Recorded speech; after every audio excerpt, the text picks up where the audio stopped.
আসসালামু আলাইকুম রহমতুল্লাহ। মূলত দুনিয়াটা 2 দিনের, এখানে একদিন ছিলাম না, এখন আছি, আবার কিছুদিন বাদে থাকবো না। যে কোনো মুহূর্তে, যে কোনো কারণে, যে কোনো কায়দায় আমাদের এখান থেকে বিদায়ে পালা চলে আসতে পারে। সুতরাং আমাদের যেটা করণীয় সেটা হচ্ছে সবসময়ের জন্য নিজেকে প্রস্তুত রাখতে হবে। শেষ বিদায়ের ঘন্টাটা যেন সুন্দরভাবে বাজে এবং পবিত্র আত্মা যেন আমাদের তৈরি হয়। মূলত যেভাবে আমরা মানুষের পিছনে লেগে পড়ে আছি, যেভাবে ভেদাভেদ তৈরি করছি, সেই ভেদাভেদটা কখনোই আমাদের জন্য কল্যাণকর নয়। ভেদাভেদ দূর করে সকলের মিলেমিশে থাকা উচিত, কারণ এটা আমাদের জন্য অত্যন্ত ক্ষতিকর হবে।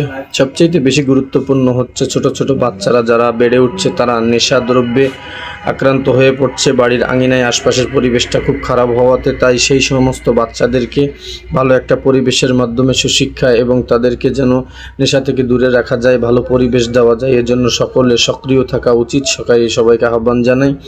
আমি এই কাজটি করে থাকি যেন বাচ্চারা ভালো থাকতে পারে। আর বেশিরভাগ গরিব বাচ্চা কাচ্চা, এতিম মিসকিন এখানে আছেন, যে বাচ্চাগুলো আমার কাছে লেখাপড়া করে আস্তে আস্তে ছাত্র বাড়ছে। আমি ট্রাই করছি তাদেরকে একটু ভালো পড়াশোনা করার, মানসম্মত এবং ভালো রাখার।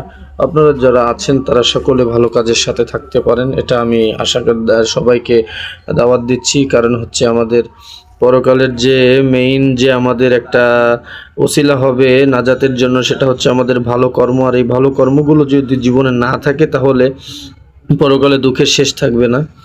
একটা কথা হাস্যকর মনে হলো, সেটা সত্য। আমাদের যদি কানা ফেরেস্তা ঘাড়ে বেঁধে বসে, তাহলে খুব সমস্যা। কানা ফেরেস্তা এমন একটা ফেরেস্তা যে কানে শোনে না, চোখেও দেখে না, শুধু মারবে, হিংস্র থাকবে। সে চিৎকার শুনবে না, কারো কষ্টের কোনো চিত্র সে দেখতে পাবে না, সে শুধু মারতে থাকবে। এজন্য এই জাহান্নাম এবং কবরের আযাবকে ভয় করে আমরা যাতে দুনিয়া ভুলে সুন্দরভাবে চলতে পারি, সবচাইতে গুরুত্বপূর্ণ আল্লাহকে পাওয়ার একটা মাধ্যম হচ্ছে এতিমদের মাথায় হাত রাখা, এতিম মিসকিনের পাশে দাঁড়ানো।